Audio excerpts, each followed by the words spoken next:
ഈ ഒരു 3 കാര്യങ്ങളെക്കുറിച്ച് കൃത്യമായ ഒരു ധാരണ നിങ്ങൾക്കില്ല എന്നുണ്ടെങ്കിൽ നിങ്ങൾ മാർക്കറ്റ് ചെയ്യുന്ന പൈസ മൊത്തം വെറുതെയാവും.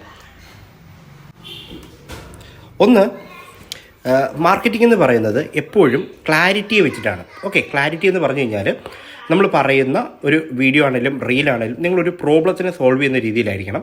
2, നിങ്ങൾക്ക് എപ്പോഴും ഒരു കൃത്യമായിട്ടുള്ളൊരു ഓഡിയൻസ് വേണം. ആരെയാണ് നിങ്ങൾ ട്രീറ്റ് ചെയ്യുന്നത്, എന്താണ് നിങ്ങളുടെ സർവീസ് എന്നുള്ളത്. ഒപ്പം തന്നെ അടുത്തത് ഔട്ട്കത്തിനെ ബേസ് ചെയ്തിട്ടാണ്. അതായത് എന്താണ് അവർക്ക് കിട്ടുന്ന ഔട്ട്കം എന്നുള്ളത്. ഓക്കെ, ഈ ഒരു ക്ലാരിറ്റി അവിടെ ഉണ്ടായിരിക്കണം. 2, ഇമോഷൻസ് ആണ്. അതായത് എന്താണ് അവരനുഭവിക്കുന്ന പെയിൻ എന്താണ്, അല്ലെങ്കിൽ അവരുടെ ഫിയർ എന്താണ്, അല്ലെങ്കിൽ അവർക്ക് കൊടുക്കുന്ന ഹോപ്പ്, എന്ത് റിലീഫാണ് അതിലൂടെ കിട്ടുക. ഇമോഷനാണ് അവിടെ കിട്ടുന്നത്. നിങ്ങളുടെ എഡ്യൂക്കേഷൻ അല്ല അവിടെ സെല് ചെയ്യേണ്ടത്. ആയുർവേദ ഡോക്ടേഴ്സ് പ്രത്യേകിച്ച് എല്ലാവരും പഠിപ്പിക്കാൻ താല്പര്യമുള്ളവരാണ്. ഇനി 3, സിസ്റ്റത്തിനെ ബേസ് ചെയ്തിട്ടാണ്. ഏത് പ്ലാറ്റ്ഫോമിലാണ് നിങ്ങളിത് ചെയ്യുന്നത്, എന്ത് കണ്ടൻറ് ഫോർമാറ്റാണ് യൂസ് ചെയ്യുന്നത്, ലാസ്റ്റ് ആൻഡിട്ട് എന്ത് കോൾ ടു ആക്ഷൻ ആണ് അവിടെ കൊടുക്കുന്നത്, മെസ്സേജ് ചെയ്യുക അല്ലെങ്കിൽ ഫോണിലേക്ക് കണക്ട് ചെയ്യുക എന്നുള്ളത്. സോ ബേസിക്കലി നമ്മൾ എത്രത്തോളം ഷൗട്ട് ചെയ്യുന്നു, ലൗഡറായിട്ട് എത്രത്തോളം ഒച്ച വെക്കുന്നു എന്നുള്ളതല്ല, കാര്യങ്ങൾ പറയുന്നു എന്നുള്ളതല്ല, എത്രത്തോളം ക്ലാരിറ്റിയിൽ കാര്യങ്ങൾ പറയുന്നു എന്നുള്ളതാണ്.